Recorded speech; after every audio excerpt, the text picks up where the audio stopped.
Nous commettons tous des erreurs et nous pouvons avoir des moments d'égarement. Cependant, nous devons nous repentir sincèrement devant Dieu. Le roi David commit un grave péché. Cependant, il fit appel à la miséricorde de Dieu, reconnaissant ses transgressions. Selon ta grande miséricorde, efface mes transgressions, lave-moi complètement de mon iniquité. Purifie-moi de mon péché. Car je reconnais mes transgressions et mon péché est constamment devant moi. J'ai péché contre toi seul. Psaume 51, 3, 6. Nous devons être droits devant lui, ne jamais présenter d'excuses, mais reconnaître ouvertement notre péché et saisir par la foi son pardon et la purification par son sang. 1 Jean 1,9, 1 Jean 1,7. Dieu désire que nous parvenions à la maturité spirituelle. C'est dans cette intention qu'il nous introduit dans des voies afin de nous apprendre qu'elles sont parfaites, indispensables à notre éducation. Ces voies sont celles de sa sagesse. Toutes ces voies sont justes. Deutéronome 32, 4. Les voies de Dieu sont parfaites. Deutéronome 32, 4. Ô Dieu, tes voies sont saintes. 2 Samuel 22, 31. Ces voies sont incompréhensibles. Psaume 77, 14. Tes voies sont justes et véritables. Roi des nations. Apocalypse 15, 3.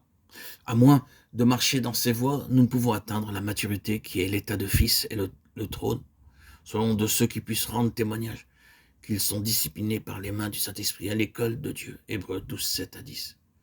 Entendre la voix de Dieu, connaître sa volonté est le privilège de chaque enfant de Dieu. De même que nous voyons de façon évidente qu'il est indispensable d'entendre sur le plan naturel, nous devons également reconnaître qu'il y a une même nécessité sur le plan spirituel. Si quelqu'un nous parle, nous savons ce qui nous a été dit, il doit en être de même quant à lui spirituel, l'oreille spirituelle. Comme notre Seigneur fut gouverné des cieux, nous aussi nous devons apprendre à l'être, mais il nous faut permettre à l'Esprit de prendre sa place de Seigneur. Nous devons éprouver un très grand besoin d'être conduits par lui et aspirer de tout notre cœur à apprendre une telle leçon, reconnaissant qu'elle est une nécessité fondamentale pour notre marche et notre utilité dans le dessein de Dieu. La dépendance à l'Esprit, quand l'Esprit est Seigneur, cela signifie que notre intelligence comme notre volonté dépendent du Saint-Esprit et ne fonctionnent donc plus de façon indépendante, ces facultés étant désormais collaboratrices de notre esprit. La voix de l'Esprit de Dieu, qui est la voix de la vie, se fait entendre dans des vases entièrement consacrés. Dans de tels vases, la voix de nos intérêts, de notre préservation, celle de notre raison, n'a plus cours parce que nous consultons la voix du Seigneur.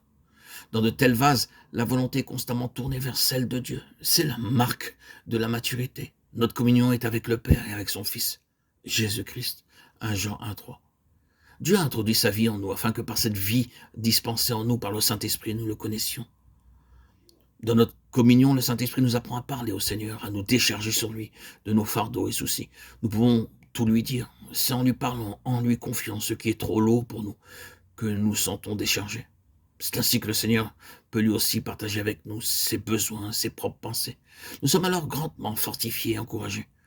Nous pouvons lui demander que chaque jour, ses directives, ses instructions, ses ordres concernant son plan céleste, c'est ainsi qu'il nous introduit progressivement dans tous les détails de ce plan et que nous devenons de réels collaborateurs avec lui.